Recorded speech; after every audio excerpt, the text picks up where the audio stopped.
Boa noite, ouvintes da Rádio Vox. Eu sou Dante Mantovani e este é mais um programa Música Universal. O programa Música Universal já completou um ano de idade em outubro de 2014.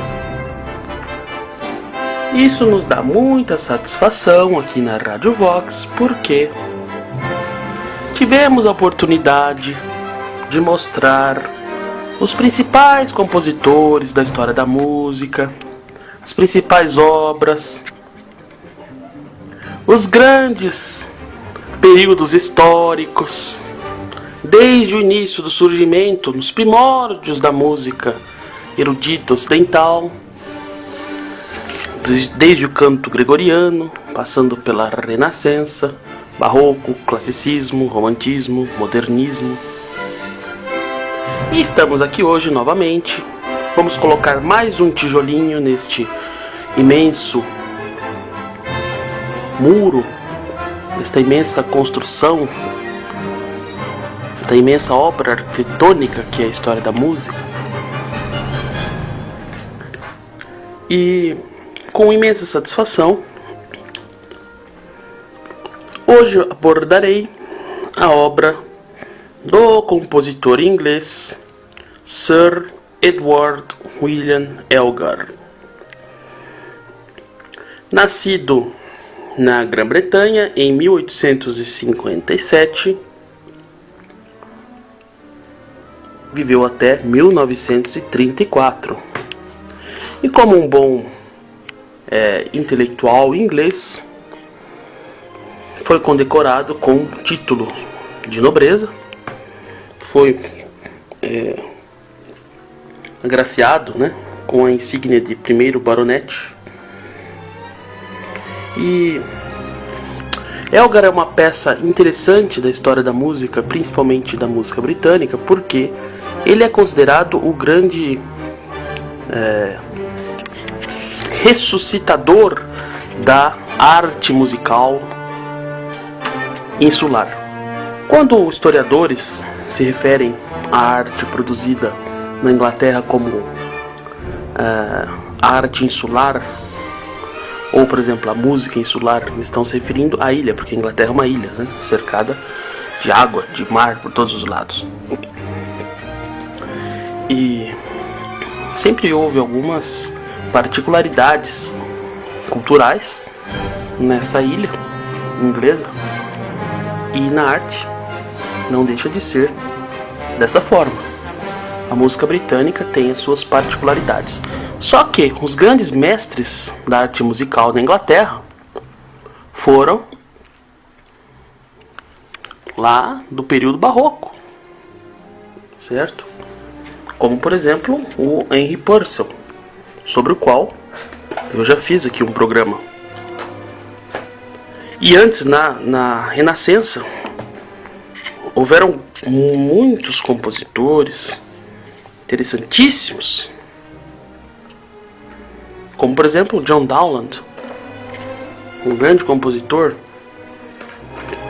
de música instrumental, também de música vocal, e são belíssimas, conhecidíssimas e muito executadas até hoje suas obras para alaúde solo, Alaúde é um instrumento que tem muitas similaridades com o violão. E Purcell foi o grande mestre, da ópera inglesa, grande mestre da música britânica. E outro grande mestre da história da música que passou pela Inglaterra e produziu grande parte de sua obra, grande parte, talvez não, mas parte extremamente significativa de sua obra musical, foi o grande Georg Friedrich Händel.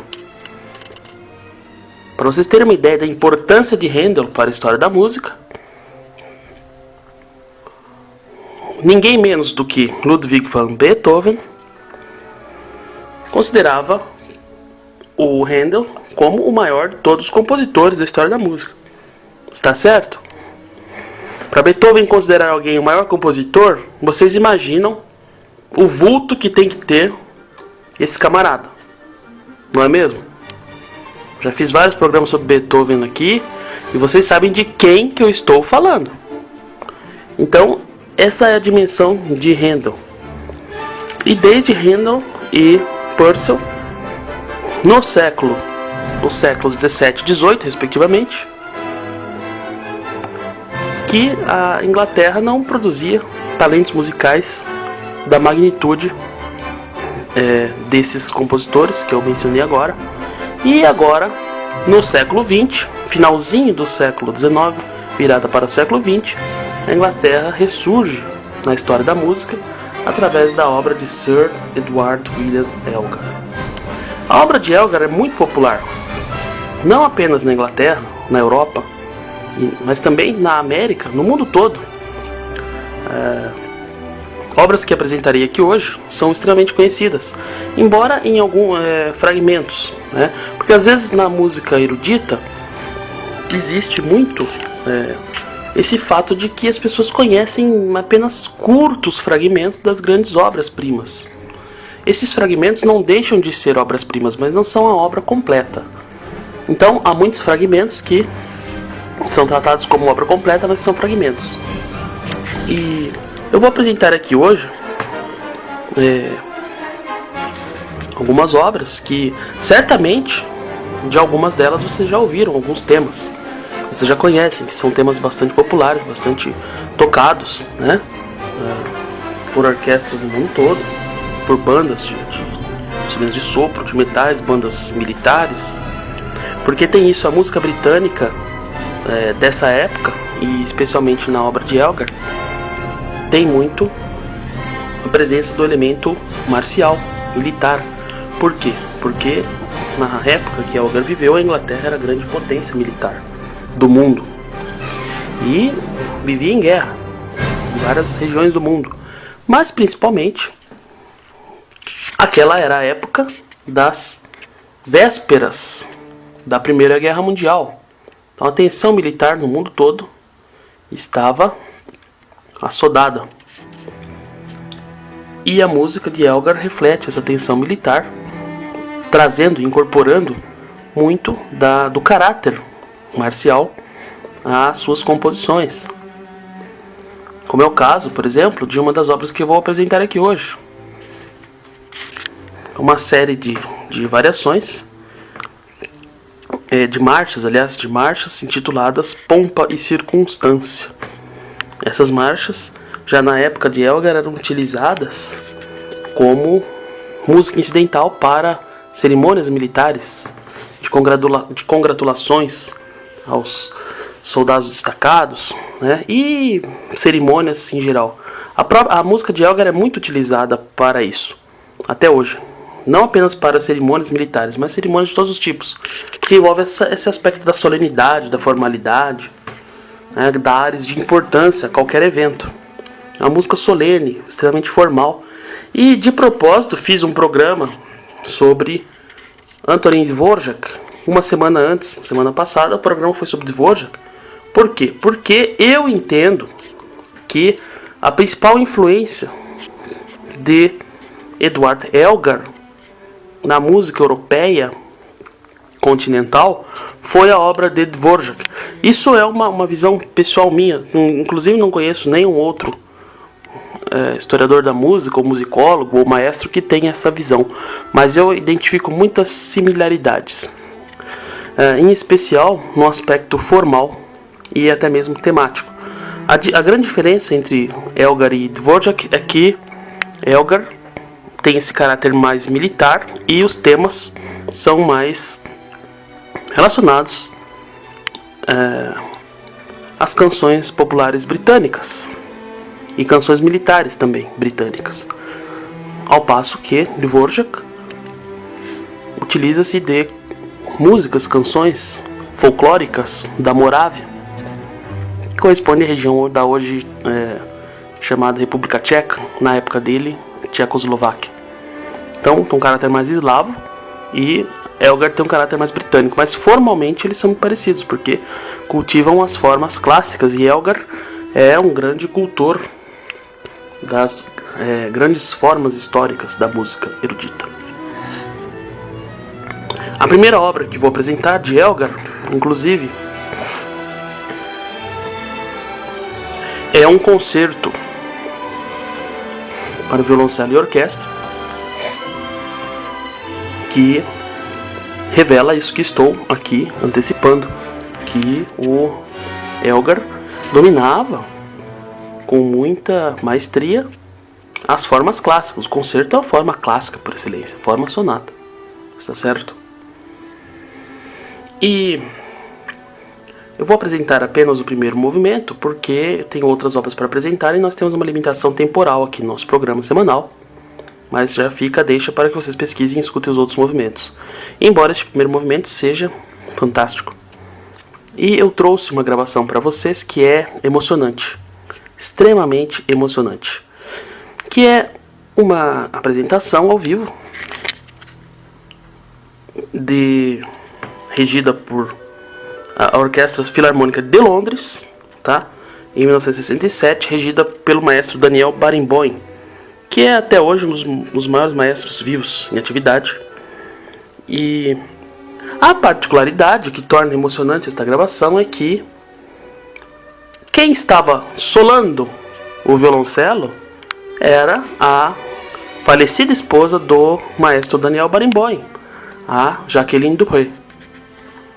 Bom, não é apenas porque ela faleceu por um câncer e deixou viúvo este grande músico, Daniel Barenboim, que é emocionante essa interpretação.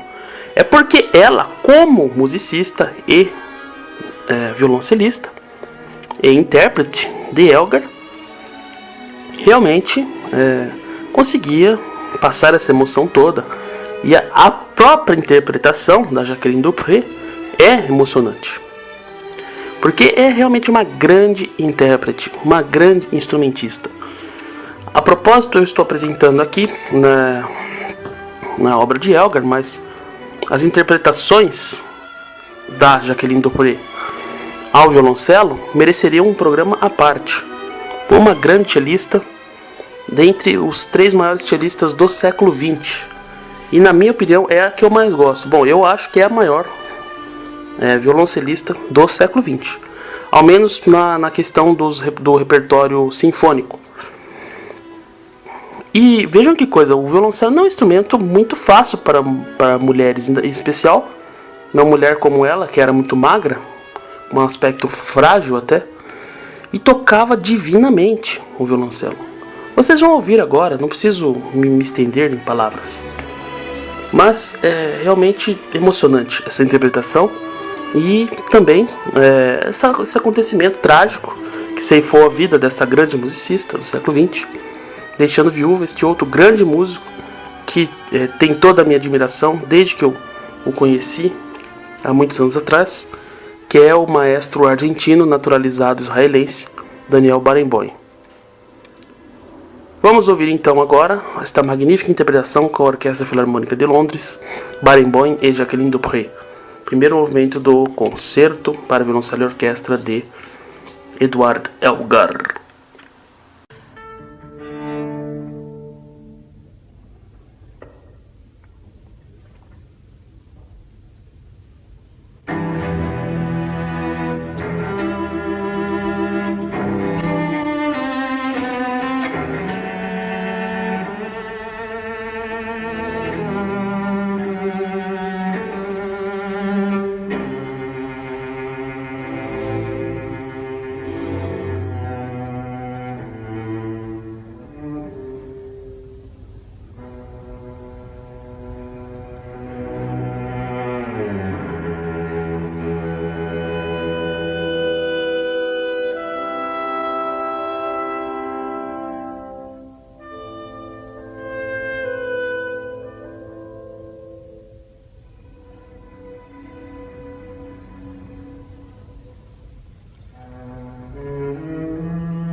vocês ouviram, né? Coisa magnífica que é essa interpretação do primeiro movimento do Concerto para Violoncelo e Orquestra do nosso compositor de hoje, o Elgar. E agora a próxima música que eu vou apresentar para vocês é também uma obra muito conhecida do público em geral, especialmente alguns fragmentos, e que merece ser ouvida integralmente porque mostra duas questões aí. Primeiro, o domínio de Elgar nas formas clássicas, como vocês já puderam atestar neste magnífico movimento do seu concerto para violoncelo e orquestra. Agora, a forma praticada por Elgar, que vou apresentar para vocês, é a forma das variações. Essa forma das variações foi muito utilizada durante o classicismo, e quem a elevou aos píncaros foi Ludwig van Beethoven. A propósito, nós podemos situar a derivação estética, formal, até mesmo filosófica de Elgar na obra de Beethoven, porque é o seguinte: falei agora há pouco que Dvorak foi o grande precursor de Elgar, e inclusive foram ali até meio que contemporâneos, certamente um conhecia a obra do outro, em especial quando Dvorak esteve no mundo anglo-saxão ao dirigir o Conservatório Musical de Nova York.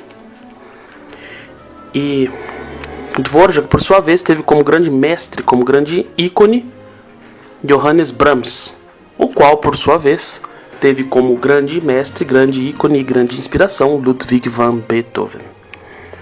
Então nós podemos estabelecer um arco no desenvolvimento da história da música que parte de Beethoven chega até Elgar. Vejam que caminho curioso.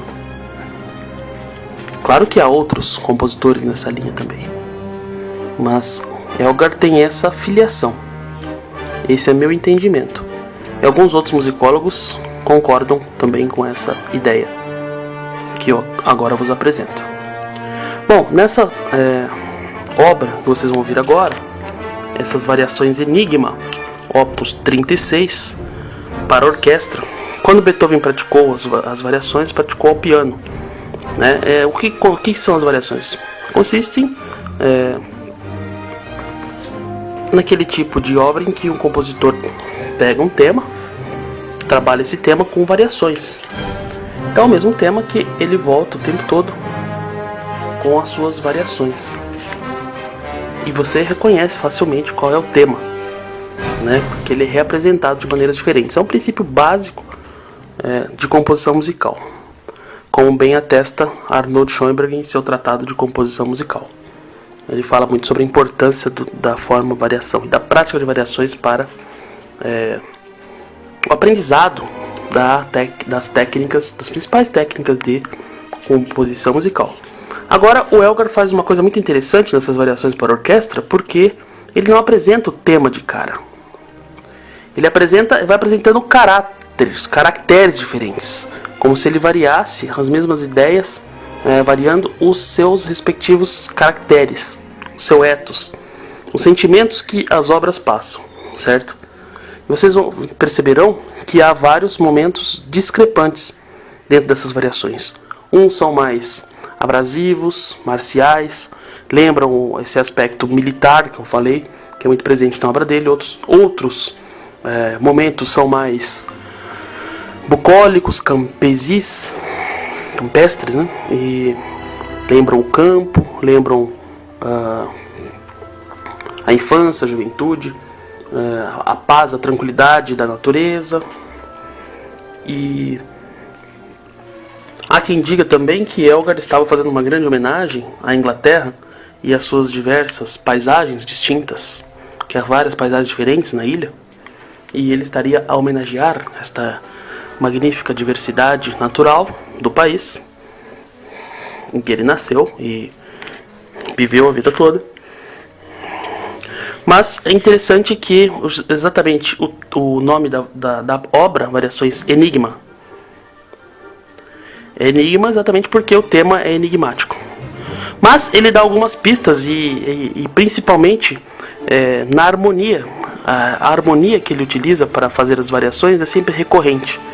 Então o tema também é oculto, mas pode ser identificado na própria harmonia que o compositor utiliza para fazer essas variações. E é muito interessante essa obra de Elgar, porque na época em que ele a escreve, já estão sendo feitas algumas experiências, né, por alguns outros compositores que praticamente rompem com a noção de forma musical. E Elgar está no século XX firme, praticando as formas clássicas. Uma obra fantástica que vale a pena conhecer. Vamos ouvir agora então esta obra. Ela tem um pouco mais de 30 minutos, mas vamos ouvir com atenção, prestando bastante atenção nessas variações e tentando estabelecer nexo causal entre elas. E procurem a identidade musical que há nos distintos momentos. Vocês vão perceber distintos momentos musicais nessa obra. E eu sugiro que vocês tentem perceber a unidade musical, a unidade temática que há por trás de todas essas variações. Vamos ouvir então agora.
Muito bem, vocês puderam perceber que Elgar é um grande mestre na lida com a forma musical. E eu admiro muito esse compositor exatamente pelo domínio que ele tinha das formas musicais clássicas. E também admiro muito o Elgar pela sua coragem de ter feito isso que fez no século XX. Que tanta pressão fez para que, na seara musical, a forma musical fosse não apenas desprezada, como também dissolvida, escamoteada, pisoteada. O século XX, na história da arte, pode ser considerado o século em que houve uma tentativa de estabelecer o império da feiura, o império da bizarrice, o império da feiura generalizada. Então chama muita atenção um compositor que em pleno século XX está indo contra isso tudo. E agora, para encerrar o programa, vamos ouvir exatamente aquela obra que eu citei no início do programa, Pompa e Circunstância, que são 5 marchas. O número de opus é o 39. E a segunda dessas marchas é muito conhecida, em especial dos ouvintes do programa Throughout Speak, programa radiofônico feito pelo professor Olavo de Carvalho, porque é exatamente a obra que abre o programa, que abre e que encerra o programa Throughout Speak. E este programa de rádio levou muita gente a conhecer temas importantíssimos da atualidade, tanto na filosofia, quanto na política, quanto em inúmeros campos do conhecimento. Inclusive este que vos fala foi despertado para uma série de conhecimentos que sequer sabia que existiam, graças a ter ouvido este programa, o Throughout Speak. Então, este meu programa de hoje, sobre a obra de Edward Elgar, dedico com muito gosto ao professor Olavo de Carvalho, que em última análise é inclusive o responsável pela existência da própria Rádio Vox, onde eu estou aqui fazendo este programa, em homenagem a ele, Olavo de Carvalho. Então, professor, se o senhor chegar a ouvir este programa, grande abraço meu, de toda a equipe da Rádio Vox. Muito obrigado pelos seus ensinamentos, pela sua obra filosófica, pela sua coragem em tê-la desenvolvido, e obrigado também pela sua persistência em continuar nos ensinando. Nós somos alunos tão relapsos e falhos, né? Mas que estamos sempre, constantemente, aprendendo muito com o senhor. Então, muito obrigado por tudo. E agora, vamos todos nós ouvir esta obra fantástica, né? São marchas simples, mas muito belas. Marchas militares, de espírito, de caráter militar, de Edward Elgar, Pompa e Circunstância, com a Royal Philharmonic Orchestra.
com mais esta joia musical, eu me despeço dos ouvintes da Rádio Vox.